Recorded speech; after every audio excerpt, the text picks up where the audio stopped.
Welcome to my YouTube channel. आइए हम लोग कक्षा 12 का जो अब तक की वीडियो में जो देखे हम लोगों ने क्या देखा था, इंट्रो देखा था और उसके उदाहरण देखा था पहले और दूसरे वीडियो में। हम लोग आज क्या करते हैं, अभ्यास को करते हैं। अभ्यास 1.1 को अभ्यास 1.1 को करते हैं। 1.1 में क्या है, देखिए हमको ये बताना है कि ये जो संबंध आपका लिखा गया है, जो समुच्चय लिखा है, समुच्चय लिखा गया है, इस समुच्चय में एक संबंध R लिखा गया है। R कैसे डिफाइंड है, x y such that 3x minus y बराबर कितना है, 0। 3x माइनस वाई बराबर 0 है, ये संबंध है। तो हमको ये बताना, ये जो संबंध लिखा है ये स्वतुल्य है, सममित है या संक्रामक है, ये बताना है ये स्वतुल्य, सममित, संक्रामक है कि नहीं है।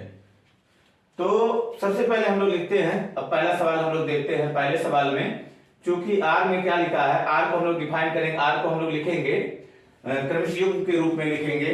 तो चूंकि कितना लिखा है, चूंकि लिखा है 3x माइनस वाई बराबर कितना है, 0। तो 3x बराबर कितना हो जाएगा, y ना, या इसको लिख दो y बराबर कितना हो जाएगा, 3x ना। तो y बराबर आपका 3x हो जाएगा। अब देखो हम लोग क्या करेंगे, जो r होगा, r को क्रमिक युग्म के रूप में लिखेंगे। अगर हम लोग क्या करते हैं, x का वैल्यू कितना रखेंगे, 1। देखिए जो x के वैल्यू आएंगे यही आएंगे, y के जो वैल्यू आएंगे यही आएंगे, क्योंकि जो संबंध है, संबंध r है, r a से b में क्या है, डिफाइंड है ना, a से a क्रॉस b का ही उपसमुच्चय होगा। तो यहां संबंध r बराबर क्या हो जाएगा, r बराबर कितना हो जाएगा, जब x का वैल्यू हम लोग क्या करेंगे, 1 रखेंगे, 1 रखेंगे, x का 1 रखेंगे तो y का कितना आ जाएगा, 3। फिर जब x का हम लोग क्या करेंगे, 2 रखेंगे, x का 2 रखेंगे, x का 2 रखे, 2 लिए तो y का कितना आ गया, 3 दूनी 6। जब x का हम लोग क्या किए, 3 रखे तो y का कितना आ गया, 3 त्रिक का 9। जब x का हम लोग क्या किए, 4 रखे तो y का कितना आ गया, 12। अब x का अगर हम लोग क्या करेंगे, 5 रखेंगे, x की वैल्यू अगर हम लोग 5 रख दें तो y का वैल्यू कितना हो जाएगा, 5 दिया 15। अब देखो 15 इसमें नहीं है, ये कहां तक है, 14 तक है, यानी x और y दोनों उसी में पाए जाएंगे ना। तो x और y के दोनों के वैल्यू यही 1 से लेकर 14 तक की संख्याएं होंगी। तो अगर हम लोग क्या कर रहे हैं, x का वैल्यू 5 रख दे रहे हैं तो y का वैल्यू 15 हो जाएगा, जो उसमें नहीं आएगा, इसलिए वो संबंध में आपके नहीं आता ना। ये आपका r हुआ। अब ये हमको बताना है, इसमें ये स्वतुल्य है, सममित है, संक्रामक है कि नहीं है, इसको ये बताना है। तो इसमें देखिए जो आपका लिखा है, ये क्या नाम, समुच्चय है। ये समुच्चय में जो संबंध है, संबंध स्वतुल्य कब होता, स्वतुल्य तब होता जब सभी अवयवों का क्या होता, सभी अवयवों का डबलेट होता। जब सभी अवयवों का डबलेट होता, माने क्या क्या आना चाहिए था, 1 1 आना चाहिए था, 2 2 आना चाहिए था, 3 3 आना चाहिए था ना। तो ये क्या हो जाता है, आपका स्वतुल्य बनता। यहां लिख देंगे चूंकि 1 1, बाकी को हम लोग नहीं शो करेंगे, खाली एक को दिखा देंगे, उसी से काम आपका बन जाएगा। चूंकि 1 1 is not element of r, r है, 1 1 is not element of r है, इसलिए क्या हो जाएगा, यह क्या नहीं है, इसलिए यह क्या नहीं है, यह स्वतुल्य नहीं है, यह स्वतुल्य नहीं है, स्वतुल्य नहीं है। दूसरी चीज को हम लोग देखते हैं, दूसरा चीज देखते हैं। अब देखो 1 3 है। अब याद कीजिए, आपको वहां बताया गया था कि सममित होने के लिए क्या होना चाहिए, अगर AB हो, AB एलिमेंट ऑफ R हो तो BA is element of R होना चाहिए। अगर BA is element of R होगा तभी वो क्या होगा, सममित होगा। मतलब अगर 1 3 है तो क्या होना चाहिए, 3 1 भी होना चाहिए। अब इसमें देखो 1 3 है लेकिन 3 1 कहीं नहीं दिख रहा, ये 3 9 है ना, 3 and 9 है। तो 1 3 है, 3 1 नहीं है, 2 6 है, 6 2 नहीं है, इसलिए क्या नहीं है, सममित नहीं है। किसी एक को हम लोग दिखा देंगे, एक रीजन दिखा देंगे ये सममित क्यों नहीं है।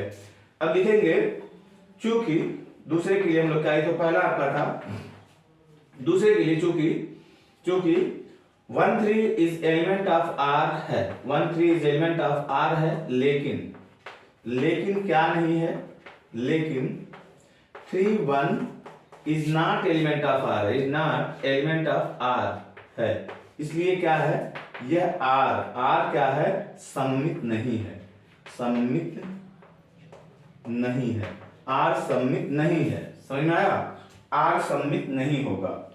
तीसरा चीज हम लोग देखते हैं, तीसरा चीज क्या है, हमको संक्रामक लाना है। संक्रामक के लिए आपको रूल बताया था, संक्रामक कब होगा, कोई भी संबंध संक्रामक कब होगा, संक्रामक के लिए होता है अगर 1 3 है, 1 3 है और 3 2 है, तो ये जो 3 वाला है, ये जो 3 वाला है, ये वाले गायब हो जाएंगे, तो हमको क्या मिलना चाहिए, 1 2 मिलना चाहिए नहीं। अब देखते हैं यहाँ पे क्या है, जैसे मान लीजिए इसको देखते हैं, 1 3 है, 3 9 है, तो यहाँ पे 1 9 कहीं नहीं दिख रहा ना, यानी कि क्या होना चाहिए, ए बी हो एलिमेंट ऑफ आर हो, b c element of r हो, तो आपको क्या होना चाहिए, a c element of r होना चाहिए, तभी वो क्या होगा, ट्रांजिटिव होगा, संक्रामक होगा। तो यहाँ पे क्या हो रहा है, ऐसा नहीं है, तो यहाँ लिखेंगे थर्ड वाले के लिए, चूंकि 1 3 इज एलिमेंट ऑफ आर तथा 1 3 इज एलिमेंट ऑफ आर तथा 3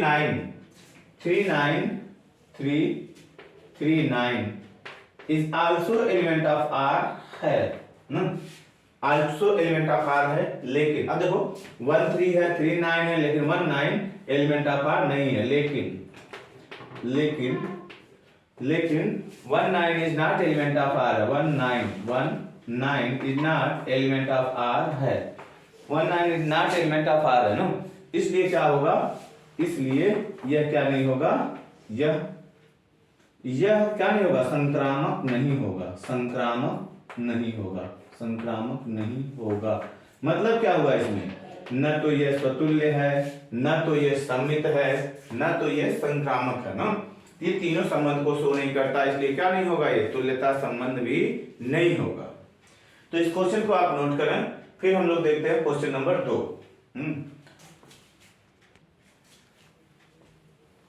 आइए हम लोग क्वेश्चन नंबर 2 को देखते हैं ना। क्वेश्चन नंबर 2 को देखा जाए तो 2 में क्या कहा जा रहा है, प्राकृतिक संख्याओं के समुच्चय n में, प्राकृतिक संख्याओं के समुच्चय n में, इसका मतलब क्या हुआ, इस संबंध का प्रांत भी n होगा और क्या होगा, सहप्रांत भी क्या होगा, n होगा। समुच्चय n में r बराबर x y such that y equal to x plus 5 तथा x less than कितना 4 द्वारा परिभाषित संबंध है r है। तो हमको ये बताना है कि क्या ये स्वतुल्य, सममित और संक्रामक है। इसमें देखते हैं हम लोग, इस सवाल में देखते हैं हम लोग, ऊपर वाला सवाल हम इरेज कर देते हैं, ये वाला सवाल हम लोग का हो चुका है तो इरेज कर दे रहे हैं। हम लोग को अब इसको देखना है कि r बराबर लिखा r बराबर x y such that y बराबर x plus 5 क्या है आपका, ये क्वेश्चन लिखा है, तो इसमें लिखा है x का जो वैल्यू होना चाहिए कितना होना चाहिए, 4 होना चाहिए, लेस देन कितना होना चाहिए, 4। n से n में डिफाइंड है, माने जो समुच्चय a होगा वो प्राकृतिक संख्या है, प्राकृतिक संख्या 1 से लेके इनफाइनाइट तक होती है। तो हम लोग क्या करेंगे, r बराबर यहां लिख सकते हैं, संबंध r बराबर हो जाएगा, संबंध r बराबर हम लोग क्या लिख सकते हैं, r बराबर हो जाएगा, जब x का वैल्यू हम लोग कितना रखेंगे, 1, प्राकृतिक संख्या 1 रखेंगे तो y का वैल्यू कितना आएगा, देखो x का वैल्यू 1 रखा तो y का वैल्यू 1 धन 5 कितना हो जाएगा, 6, y का वैल्यू कितना आएगा, 6। जब x का वैल्यू हम लोग 2 रखेंगे तो y का वैल्यू कितना आएगा, 2 और 5 7, y का वैल्यू 7 आएगा। जब x का वैल्यू हम लोग कितना रखेंगे, 3 रखेंगे तो y का वैल्यू 5 और 3 8 हो जाएगा ना। अब x का वैल्यू लेस देन 4 हमको रखना, 4 नहीं रखना है ना, तो 4 से छोटा ही रखना है, यानी संबंध जो बनेगा आपका यही बनेगा, क्योंकि x की वैल्यू 3 से अधिक नहीं हो सकती, 4 से कम होना चाहिए, 4 से कम प्राकृतिक संख्या कौन होती है, 3 होती है ना। अब देखिए, अब ये क्या है, प्राकृतिक संख्या तो 1 से लेके क्या होगी, 1 से लेके कहां तक होगी, 1 2 3 4 5 ना। तो ये स्वतुल्य कब होता, ये जो r है, r स्वतुल्य कब होता, जब इन सभी संख्याओं का क्या मिलता, आपको डबलेट मिलता, तब जाकर के ये क्या होता, स्वतुल्य होता, यानी 1 1 होना चाहिए, 2 2 होना चाहिए, 3 3 सबका डबलेट होना चाहिए, तभी ये स्वतुल्य होगा। अगर चीजें आपके नहीं समझ में आ रही है तो जाकर के आप इंट्रोडक्शन वाला वीडियो आप जरूर देखना ना। तो इस तरह से क्या हो जाएगा, देखिए इस तरह से यहाँ पे क्या हो जाएगा, इसको हम लोग क्या करना है, हल करेंगे ना। तो पहला चीज हमको देखना है, अब चूंकि एक को किसी को शो कर देंगे, चूंकि 1 1 is not element of r, not element of r है। जब 1 1 is not element of r है, इसलिए क्या हो जाएगा, जो आर होगा, आर स्वतुल्य नहीं होगा, आर स्वतुल्य नहीं होगा, आर स्वतुल्य नहीं होगा।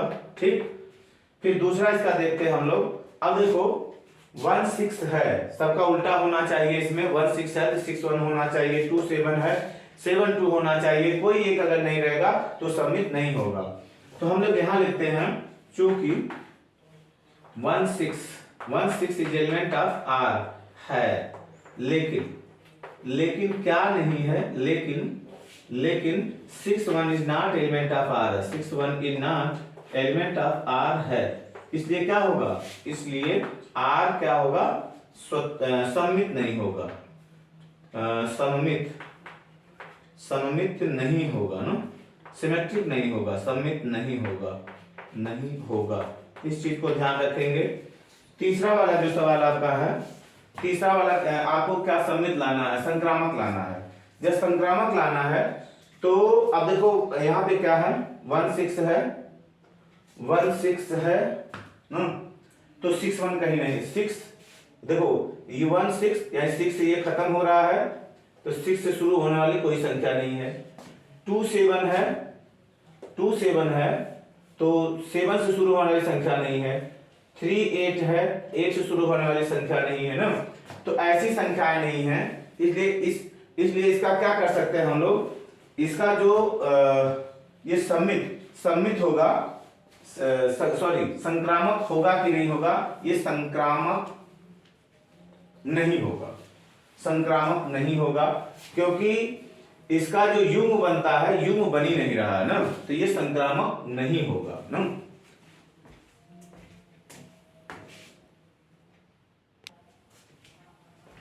आइए हम क्वेश्चन नंबर 3 देखते हैं। पहले का ये तीसरा सवाल देखते हैं, पहले का ये चौथा सवाल है ना। पहले का तीसरा सवाल क्या कह रहा है, a बराबर है, समुच्चय a बराबर है 1 2 3 4 5 6 ना, 1 2 3 4 5 6 समुच्चय a बराबर r बराबर है x y such that x से y क्या है, भाज्य है। संख्या x से y क्या है, भाज्य है, x से भाग देने को y क्या हो जाएगा, पूरा कट जाएगा ना। तो हमको बताना है ये स्वतुल्य सम्मित अथवा संक्रामक है कि नहीं है ना। तो इसमें देखिए क्या हो जाएगा, इसको कैसे हम लोग शो कर सकते हैं, क्या करेंगे, पहला सवाल जो हो जाएगा आपका, पहले में क्या करेंगे, चूंकि जितनी भी संख्याएं होती हैं वो स्वयं से क्या होती हैं, भाज्य होती हैं ना।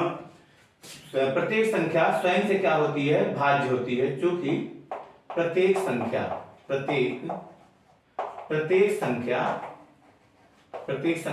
स्वयं से भाज्य होती है ना, स्वयं से भाज्य होती है, स्वयं से भाज्य होती है, इसलिए क्या हो जाएगा, x इज एलिमेंट ऑफ क्या होगा, r होगा ना, x is element of r होगा ना। माने 1 से कट जाएगी, 2 से कट जाएगी, 3 से कट जाएगा, 4 से, यानी सभी संख्याएं क्या होंगी, डबलेट में पाई जाएंगी ना। इसलिए r क्या हो जाएगा, इसलिए r स्वतुल्य होगा, r स्वतुल्य होगा। क्वेश्चन को पूरा पढ़ लीजिएगा जो लिखा गया है, 60 में हम क्वेश्चन को लिखे हैं, r स्वतुल्य हो जाएगा। अब दूसरा चीज देखो, ये तो पहले ए वाला इसका हम प्रूव किए, बी वाला प्रूव करते हैं, सममित को प्रूव करते हैं, सिमेट्री को प्रूव करते हैं।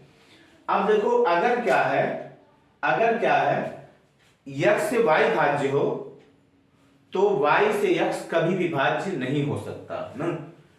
अगर x y भिन्न भिन्न संख्याएं हैं, अगर समान संख्याएं होंगी तब तो भाज्य हो जाएगा, लेकिन अगर भिन्न भिन्न संख्याएं हैं, x से y भाज्य है तो y से x भाज्य नहीं होगा। यदि क्या होगा, यदि x से y भाज्य हो तो कभी भी y से x भाज्य नहीं, तो कभी भी y से x भाज्य नहीं होगा, y से x भाज्य नहीं होगा, y से x भाज्य नहीं होगा ना, भाज्य नहीं होगा। इस चीज को आप ध्यान में रखोगे ना। अर्थात इसको आप कैसे दिखा सकते हो, एग्जाम्पल से भी दिखा सकते हो, एग्जाम्पल से भी दिखा सकते हो। जैसे अगर मान लीजिए 2 से 6 भाज्य है, नहीं 2 6 एलिमेंट ऑफ क्या होगा, 2 6 इज एलिमेंट ऑफ आर होगा। अर्थात क्या हो गया, 2 से 6 कटेगा, 2 से अर्थात यहां लिख देंगे अर्थात 2 से 6 भाज्य होगा, 2 से 6 भाज्य होगा, लेकिन 6 2 is not element of are होगा। क्यों? क्योंकि 6 से 2 भाज्य नहीं होगा, क्योंकि 6 से 2 भाज्य नहीं होगा, 2 भाज्य नहीं होगा। देखिए इस तरह से हम लोग क्या करेंगे, चीजों को एकदम से हम लोग क्या कर देंगे, परिभाषित कर देंगे, बढ़िया से इसको हम लोग समझा देंगे ना। अर्थात एक चीज और लिख सकते हो, अतः x Y is element of r, x Y is element of are होने पर x Y is element of are होने पर y x is not element of are होगा। इसलिए आर क्या नहीं है, इसलिए आर सममित नहीं है ना, इसलिए आर सममित नहीं है, इसलिए आर सममित यानी सिमेट्री नहीं है, सिमेट्रिक नहीं है, सममित नहीं है, आर सममित नहीं है। बस में जाएंगे, आर सममित नहीं है। तीसरा देखते हैं हम लोग, ट्रांसिटिव के लिए देखते हैं, संक्रामक के लिए देखते हैं। यदि क्या हो, तीसरे सी के लिए, इसको सी नंबर हम लोग डाल के चलते हैं। यदि क्या है, यदि 1 से 2 भाज्य हो, नहीं 1 2 इज एलिमेंट ऑफ आर हो, 1 2 इज एलिमेंट ऑफ आर हो, तथा 2 4 इज एलिमेंट ऑफ आर होने पर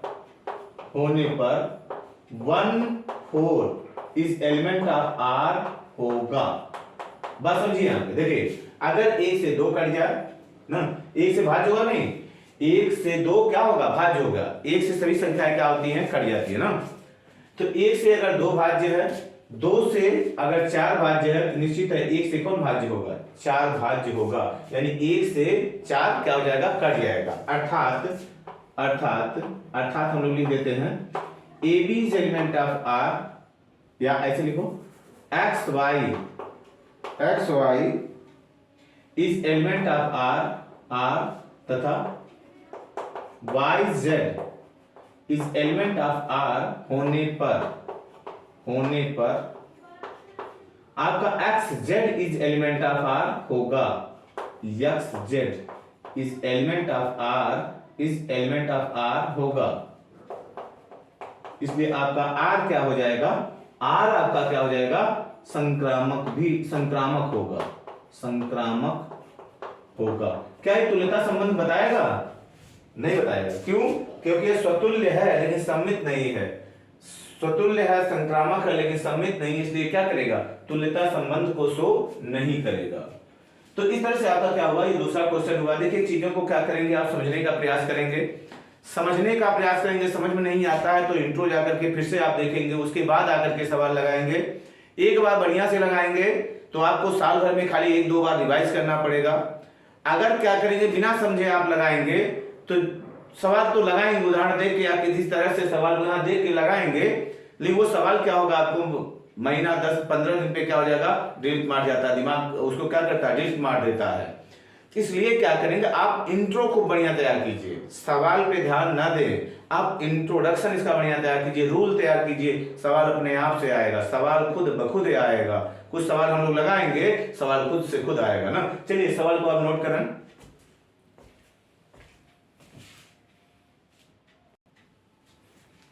आइए पहले सवाल का हम लोग चौथा सवाल देखते हैं। पहले का चौथा देखो क्या लिखा है, समपूर्णांकों के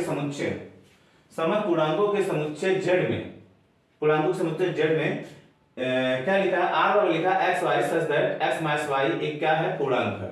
यानी उसका देखो इसका जो प्रांत है वो क्या है, जेड है, सप्रांत है वो भी क्या है, जेड है, प्रांत भी जेड है, सप्रांत भी जेड है।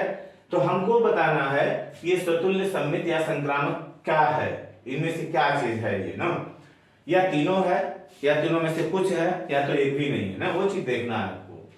अब देखिए इसका जो हम लोग क्वेश्चन ए यानी कि हम लोग पहले सममित स्वतुल्य को प्रूव करते हैं, स्वतुल्य है कि नहीं। अब देखिए जो पूर्णांक होता है, पूर्णांक आप जानते हो, पूर्णांक क्या होता है, दशमलव अंकों, दशमलव संख्याओं को छोड़कर जितनी भी संख्याएं पाई जाती हैं, धनात्मक ऋणात्मक शून्य जितनी भी संख्याएं पाई जाती हैं वो क्या होती है, पूर्णांक। दशमलव संख्याओं को छोड़कर जितनी भी संख्याएं पाई जाती हैं वो क्या होती हैं, पूर्णांक होती हैं।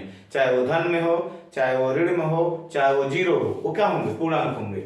तो इसमें देखिए अगर हम लोग क्या करें, अब इसमें क्या लिखा, संबंध क्या लिखा, आर लिखा x y such that x minus y एक पूर्णांक है ना, एक्स माइनस वाई एक पूर्णांक है। तो एक्स माइनस वाई एक पूर्णांक है, एक्स में से वाई को घटाएंगे तो हम लोग को क्या मिलेगा, पूर्णांक मिलेगा। तो अगर x में से x को घटाना है ना, पूर्णांक मान लीजिए कुछ भी कोई संख्या 1 है, 2 है, 3 है, सब पूर्णांक है ना, 1 में से 1 को घटाओ 0 आएगा, पूर्णांक मिलेगा। 2 में से 2 को घटाओ 0 आएगा, पूर्णांक मिलेगा। 3 में से 3 को घटाओ 0 आएगा, पूर्णांक मिलेगा। यानी मतलब कहने का क्या है कि x में से x को घटाएंगे क्या मिलेगा, पूर्णांक मिलेगा। इसलिए क्या कह सकते हो आप, x is element of r होगा ना। यहां लिख देते हैं हम लोग x माइनस एक्स बराबर क्या होगा, पूर्णांक होगा। कोई तो पूर्णांक आएगा, 0 आएगा। x माइनस एक्स पूर्णांक होगा, पूर्णांक होगा, इसलिए हम लोग लिख सकते हैं x इज एलिमेंट ऑफ क्या होगा, r। x is element of r होगा तब, इसलिए r क्या हो गया, अतः r क्या हो जाएगा, स्वतुल्य होगा। अतः r स्वतुल्य होगा, r स्वतुल्य होगा। बात समझ जाएंगे, स्वतुल्य होगा, r स्वतुल्य हो जाएगा। बी वाला हम लोग पोर्शन देखते हैं, बी वाला पोर्शन क्या हो जाएगा। बी वाला पोर्शन आपका बताता है कि अगर क्या है x में से y को घटाओ, x में से y को घटाएंगे क्या आएगा, पूर्णांक आएगा। तो अगर हम y में से x को घटाएंगे तो भी क्या आएगा, पूर्णांक। अगर हम लोग 2 में से 1 में से 2 को घटाते, एक में से 2 को घटाते हैं कितना आता है, -1 आएगा, ये क्या है, पूर्णांक है। तो अगर 2 में से हम लोग 1 को घटाएं ना तो को भी क्या मिलेगा, पूर्णांक ही मिलेगा, 1 आएगा, पूर्णांक आएगा। यानी कि 1 2 अगर एलिमेंट ऑफ r है ना तो 2 1 भी क्या होगा, एलिमेंट ऑफ r होगा ना, एलिमेंट ऑफ r होगा। तब इसको लिखने की जरूरत नहीं है, आप समझ के रखिएगा, चीज को यहां लिख देंगे। यदि क्या हो जाएगा, x माइनस वाई एक पूर्णांक है तो y माइनस x भी क्या होगा, पूर्णांक होगा ना। यदि क्या होगा, यदि x माइनस वाई एक पूर्णांक है, एक पूर्णांक है तो y माइनस एक्स भी क्या होगा, y माइनस एक्स भी एक पूर्णांक होगा, एक पूर्णांक होगा ना, पूर्णांक होगा। अर्थात इसको लिख सकते हैं, अतः हम लोग लिख सकते हैं, अतः x Y is element of r होने पर, x y element of r होने पर, x में से y घटाएंगे पूर्णांक आएगा। X y element of r होने पर y x is element of r, y is element of r होगा ना, y x is element of r होगा। इसलिए क्या हो जाएगा, जो r होगा क्या होगा, r सममित होगा, r सममित संबंध होगा ना, संबंध होगा, सममित हो जाएगा। अब देखो फिर क्या करते हैं, हम लोग संक्रामक के लिए आते हैं। संक्रामक के लिए देखो देखते हैं क्या होगा। संक्रामक के लिए क्या होना चाहिए, अगर क्या है x माइनस वाई पूर्णांक है ना, यदि x माइनस वाई पूर्णांक है, y माइनस जेड पूर्णांक है, निश्चित x माइनस जेड भी क्या होगा, एक पूर्णांक होगा। इस चीज को भी हम लोग पहले भाषा में लिख देते हैं। तीसरा क्या हो जाएगा, सी वाला, यदि क्या है x माइनस वाई पूर्णांक हो, x माइनस वाई पूर्णांक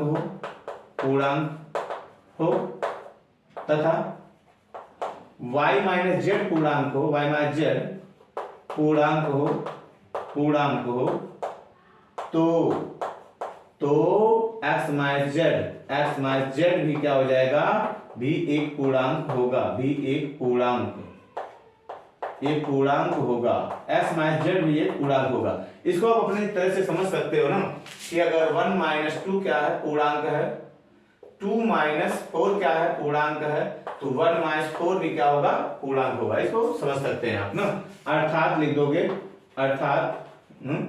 अर्थात मैथमेटिकली इसको हम लोग कैसे लिख देंगे, X Y is element of R तथा Y Z is element of are होने पर X Z is element of are होगा, नहीं होगा। अतः आर क्या हो जाएगा, संक्रामक भी होगा, आर संक्रामक भी होगा ना, संक्रामक भी होगा। इस तरह से क्या करेंगे आप, इसको सवाल को लगा लेंगे ना। देखिए मेरा ख्याल है कि सवाल धीरे धीरे आपके दिमाग में, जहन में बैठ रहा होगा। जैसे जैसे सवाल बैठता जाएगा वैसे हम लोग जो अच्छे सवाल करेंगे तो उसमें मजा आएगा। सवाल को वास्तव में मैथ का जो सवाल होता है उसको मजा लेके हल करना चाहिए। आप अगर बोरिंग दिमाग से करेंगे तो आपको सही से समझ में मैथ नहीं आएगा। बोरिंग दिमाग से कभी नहीं करना चाहिए। मैथ कंटिन्यूअस आपको लगाते रहना चाहिए, रोज कुछ न कुछ मैथ आप लगाते रहना चाहिए, जिससे एक अभ्यास आपका बना रहे। चलिए ठीक है, वीडियो लंबी हो जा रही है, लंबी हो जाने के कारण फिर मिलते हैं हम लोग नेक्स्ट वीडियो में। तब तक इन सवालों को रिवाइज करें, आप इंट्रो देखें, इसको रिवाइज करें। मिलेंगे फिर नेक्स्ट वीडियो में नेक्स्ट सवालों को के साथ। तब तक के लिए जय हिंद, जय भारत।